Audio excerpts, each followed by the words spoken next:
காசு பணம் இல்லாதவன் ஏழை மகன்தான். அவன் காட்டோரமா ரோட்டோரமா படுத்து தூங்குறான்.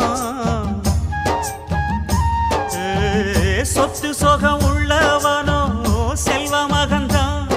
அவன் பஞ்சு மெத்த போட்டிருந்தும் முழிச்சு ஏங்குறான். எது மற்ற பேர்களுக்கு ஏது கவலை? 4 காசு வச்சிருந்தா 100 கவலை. இங்கு ஆசை வச்ச நெஞ்சுக்கெல்லாம் அமைதி இல்லையே.